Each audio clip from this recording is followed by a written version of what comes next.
আপনারা যারা PLC programming ইতিমধ্যে করতেছেন তাদের জন্য এই ভিডিওটা খুবই হেল্পফুল। আজকের ভিডিওতে আমি দেখাবো যে আমাদের রিয়েল টাইম ফ্যাক্টরির মধ্যে যে অটোমেটিক ড্রায়ারগুলো রয়েছে এই ড্রায়ারগুলোর একটি প্রোগ্রাম আমি করে দেখাবো এবং এই ড্রায়ারগুলোর মধ্যে যে লজিক ব্যবহার করা হয়েছে, যে ইনস্ট্রাকশন, যে ফাংশন ব্যবহার করা হয়েছে, এই ফাংশনগুলো আপনারা যদি ভালো করে বুঝে যান একবার, তাহলে কিন্তু আপনারা যে কোনো ছোট প্রোগ্রামিং থেকে শুরু করে হায়ার লেভেল প্রোগ্রামিং পর্যন্ত আপনারা নিজে থেকেই করতে পারবেন। আমাদের এই কনসেপ্টটি ক্লিয়ার করা খুবই জরুরি। তাই এই কনসেপ্টটি যদি আপনি একবার ভালোভাবে ক্যাচ করে ফেলেন, তাহলে কিন্তু আপনার জন্য প্রোগ্রামিং করা খুবই সহজ হয়ে যাবে এরকম অটোমেটিক ড্রায়ার রিলেটেড। এবং আমাদের ইন্ডাস্ট্রিতে এরকম অনেক ধরনের প্রজেক্টই রয়েছে অটোমেটিক। তাই অটোমেটিকের একটি লজিক আমাদের এই প্রোগ্রামের মধ্যে থাকবে।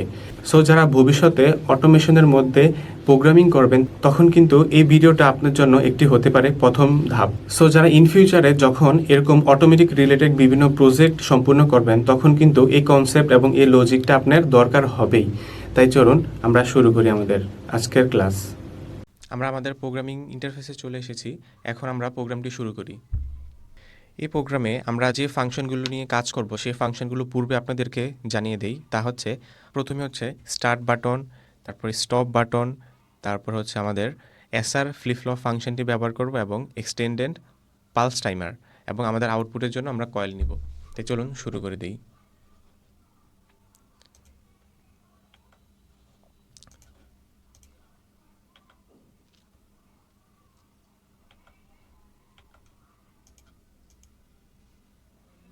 এসআর ফ্লিপ ফ্লপ সার্কিটটি নিয়ে নিলাম। এর মধ্যে আমাদের এক্সটেন্ডেড পালস টাইমারটি এখন নিব। আমাদের টাইমার এখানে কিন্তু অনেক ধরনের টাইমার রয়েছে। শুধু নর্মাল পালস টাইমার রয়েছে, এক্সটেন্ডেড পালস টাইমার রয়েছে, on delay timer, off delay timer, retentive timer, অনেক ধরনের টাইমার রয়েছে। কিন্তু আমরা এখন কাজ করব এক্সটেন্ডেড পালস টাইমার নিয়ে।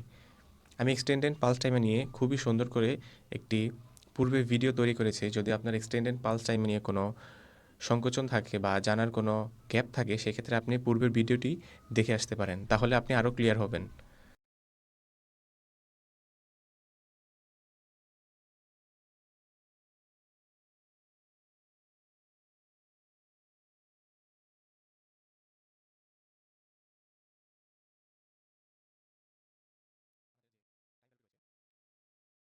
আমরা স্টিম বাল্ব বা গ্যাস বাল্ব যেটাই বলি না কেন, তার জন্য আমাদের এখন একটি টাইম সিলেক্ট করতে হবে। তো আমরা টাইম সিলেক্ট করে দিই এখন।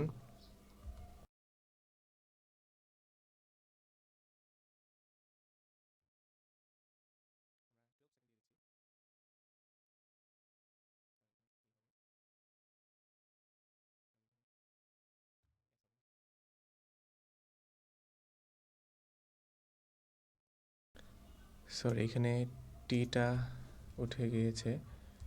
ঠিক আছে, এখন এখন আমরা আরেকটি নেটওয়ার্ক নিয়ে নিই।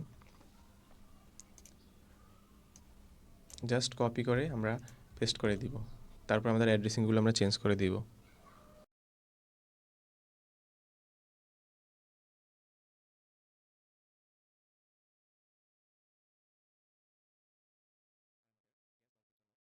আর আমাদের লিকুইড বাল্বের জন্য আমরা 10 সেকেন্ড দিয়ে দিচ্ছি, আর গ্যাস বাল্বের জন্য দিয়েছিলাম 12 সেকেন্ড।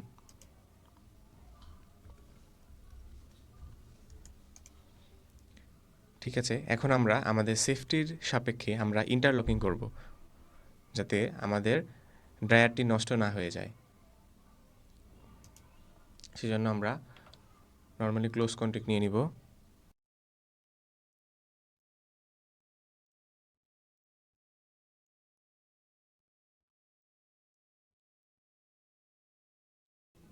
আমরা চাইলে আমাদের আউটপুটের অ্যাড্রেসিং এখানে বসাতে পারি, আর আদারওয়াইজ আমরা আমাদের এক্সটেন্ডেড পালস টাইমার, সেই টাইমারের অ্যাড্রেসিংও করতে পারি।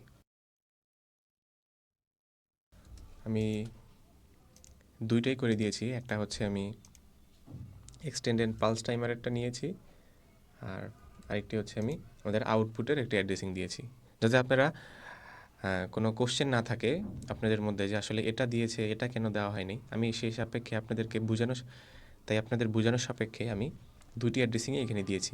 ঠিক আছে,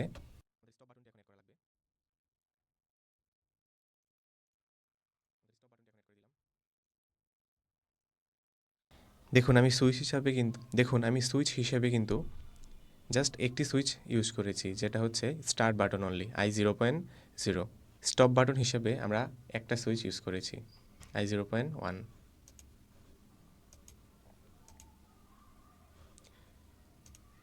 ঠিক আছে, আমাদের প্রোগ্রাম ডাউনলোড হয়ে গেছে।